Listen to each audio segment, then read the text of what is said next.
Raphael Leduc. Don't mess with Tess. Roll that damage roll. That's it. Build that shit up.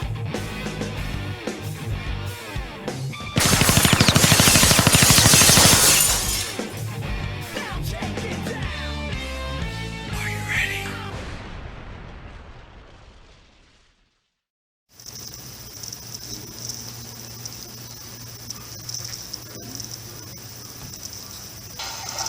Cause I'm all alone. There's no one here beside me. My problems have all gone. There's no one to deride me. But you gotta have friends. Stop singing! Well, it's no wonder you don't have any friends. No donkey, keep on singing. Roll that damage roll.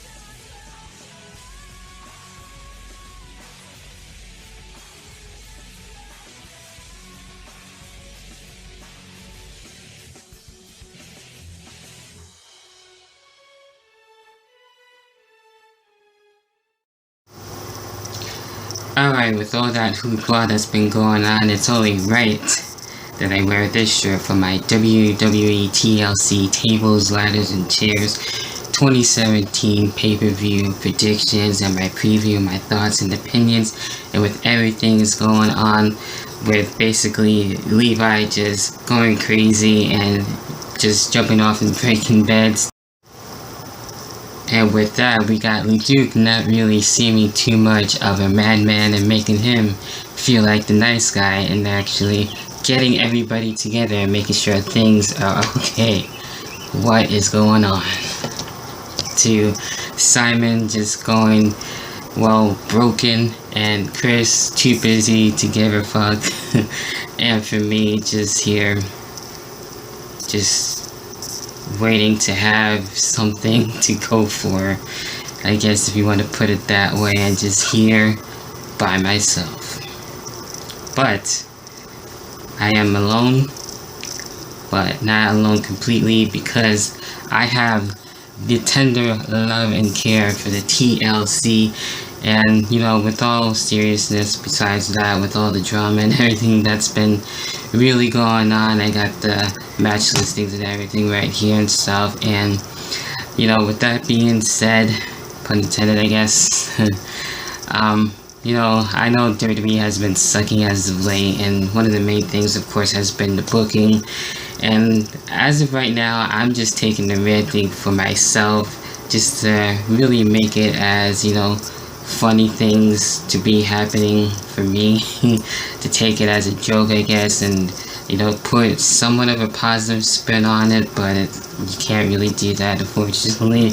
I know that too, and, you know, just try to look at it as a different way than just, like, ranting and complaining all the time. But, you know, I myself know to say that WWE does suck right now, and they're not at its best. I do agree about that, so it's definitely hard to try and stay positive, but I just try to joke around with it and have at least a little fun, because we don't really get that excitement as much too either, is another thing. And sure, with the Wrestling for Wings going our separate ways, doing our own things, you know, it is what it is, and you gotta make the most of it, I guess. And that's why I'm here for it, actually, you know, give a different perspective, if you will, on that note. So I am here, still gonna do the predictions thing.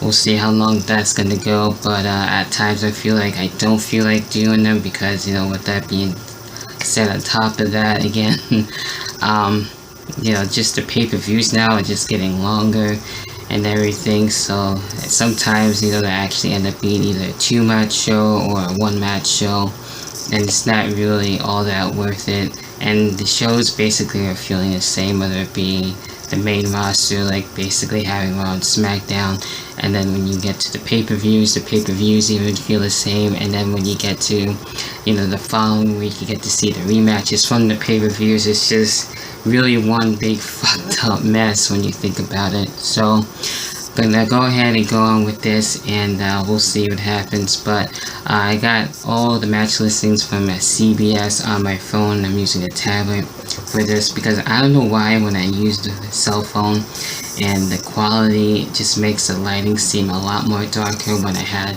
this light on, and it's very bright, but it makes it feel like so darker than it shouldn't be. And I got the TV on and everything as the light. I don't know, it's just how it is, I guess. I don't understand it, it's weird, it's stupid, but hopefully this is a little bit better, but we'll see when it comes to that. Anyway, enough of that, time for predictions, and this one with the match here that could happen as a possibility, Elias and Titus O'Neil as one of those filler matches, and I can expect at least probably maybe one or two of them, but we'll see what happens with that. But that's what they have here as a possible match. But where we have Sasha Banks and Alicia Fox on the kickoff, this one I feel Sasha Banks will actually get the win. We'll see what happens with that. I feel like Alicia Fox is kind of going back to more of that crazy character that she's been, you know, done in the past, so at least that for her will actually, you know, I think will go fairly well if she keeps up with that again. So Sasha Banks for the win. Then we got some cruiserweight tag team action where we got Cedric Alexander and Rich Swann taking on Jack Gallagher and the Brian Kendrick, and I wasn't expecting the heel turn at Jack Gallagher, I will say that, so that's something different, especially when Jack Gallagher had his fair share of problems with the Brian Kendrick. I don't know if this is going to be like a short-term type of thing and then, you know, have the feud continue, but we'll only see how well they get to be as a team, especially when it comes to TLC. So I'm going to go with Cedric Alexander and Rich Swann on this one. Then when we got the Cruiserweight Championship match where we got Kalisto and Enzo Amore. Even though I want Kalisto to actually retain, I feel like Enzo Amore will probably get back the Cruiserweight Championship because of 50-50 booking, which is another stupid thing that they're doing. And that gets really old really quickly, so hey, it is what it is. Finn Balor and Bray Wyatt looking to continue, and it's really weird that for Sister Abigail being played by Bray Wyatt too. I was hoping, you know, we might actually see a female wrestler, maybe an upcoming one, or someone that just recently signed to the company and stuff like that, or has been in there for a while, but we didn't get to really see that. So hopefully this feud would be put to an end. And there's no other stipulation really to it and everything, basically the Demon and Sister Abigail, but we'll see how it goes. It could go really either way. Bray Wyatt does deserve some wins, so I would say Bray Wyatt, but you know, gonna go with Finn Balor actually, just to go things with that there. Then we got the returning and debuting on the main roster for Asuka and taking on Emma. This will actually be a good match, I think so. And of course Asuka, I think, is gonna win, and I think it will only make sense to actually keep her undefeated. Hopefully things will get messed up, because it kind of sucks sometimes when someone gets called up from NXT. They don't really do as well.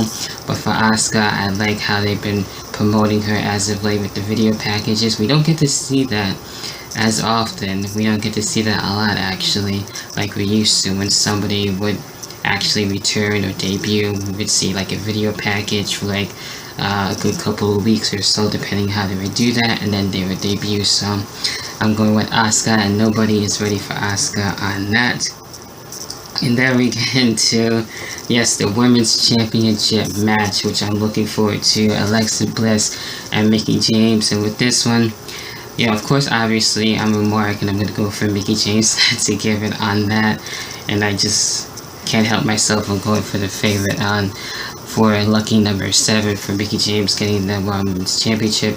Reason being because I wouldn't mind seeing Mickie James and Asuka, even though they faced each other at TakeOver before for the NXT Women's Championship. So, you know, that wouldn't be so bad. At least, you know, Mickie James can win the championship, and then she'll just actually lose it to Asuka, which I really wouldn't have any problems with. I just actually want to see Mickie James as champion again.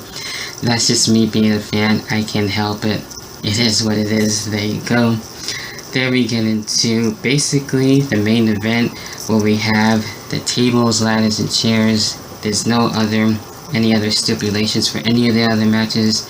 There isn't really a chairs match, which is surprising. Even a ladder match or even a tables match, which they would normally do, but there's only one stipulation, and they keep it for TLC, and that's it, just the TLC match. When we have the Shield versus The Miz, Braun Strowman, Sheamus, and Cesaro, of course. Kane being added to the mix, so I don't know if the Shield are gonna have a surprise member just to make it even, which probably be maybe Matt Hardy, since I know he had his fair share of issues with Braun Strowman, so I can kind of see that happening if it does, but that's about it when it comes to TLC tables, ladders, and chairs. Oh my, for 2017. So hopefully it will deliver and they won't fuck up, but you never really know at this point. Hopefully it will surprise us, because the only really great show so far has been WrestleMania. There might be a few, but I feel like WrestleMania has been a really better show throughout the year in terms of pay-per-views. That's just me. What are your own thoughts? How do you feel about WWE TLC 2017? What are your picks and predictions? As always, leave your comments down below. Leave your likes and all that stuff. Subscribe. Hit the notification bell to stay up to date for the Fortminorproject channel.